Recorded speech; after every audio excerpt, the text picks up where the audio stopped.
రాష్ట్రంలో anti narcotic bureau అనే ఒక సంస్థని టీనాబ్ అనే సంస్థను స్థాపించడం జరిగింది. ఆ యొక్క టీనాబ్ అనే సంస్థకు ఈరోజు ఎఫ్ఐఆర్ చేసే అవకాశం కూడా రాష్ట్ర ప్రభుత్వం కల్పించడం జరిగింది. దానివల్ల ఒక వ్యవస్థ పూర్తిగా రాష్ట్రంలో డ్రగ్స్ నిర్మూలనకు, ఎందుకంటే పోలీస్ వ్యవస్థలో చాలా విభాగాలు ఉన్నప్పుడు బేటీ వానికి ఉంటాయి, ట్రాఫిక్ విభాగం ట్రాఫిక్కి, లాండ్ ఆర్డర్ విభాగం లాండ్ ఆర్డర్కి ఉంటుంది.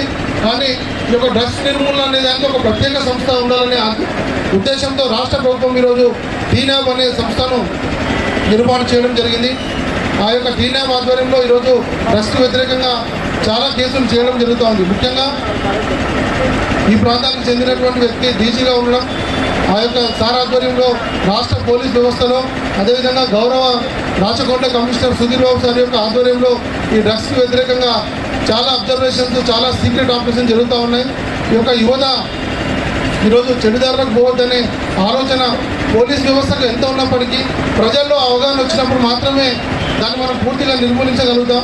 ఆ యొక్క అవగాహన కల్పించడంలో ఈరోజు చాలామంది నాయకులు, విద్యార్థులు, అదేవిధంగా ఈ చెట్టు నీరు అనే ఒక స్వతంత్ర సంస్థ ముందుకొచ్చి ఒక ప్రోగ్రాం నిర్వహించడం చాలా సంతోషంగా తెలియజేస్తూ, భవిష్యత్తులో వీరి యొక్క ఆధ్వర్యంలో జరిగేటటువంటి మంచి కార్యక్రమాలన్నింటినీ కూడా పోలీస్ వ్యవస్థ యొక్క సపోర్ట్ ఖచ్చితంగా ఉంటుందని చెప్పి తెలియజేస్తూ నాకు ఈ అవకాశం ఇచ్చినందుకు ధన్యవాదాలు తెలియజేసుకోండి. Thank you. జై హింద్.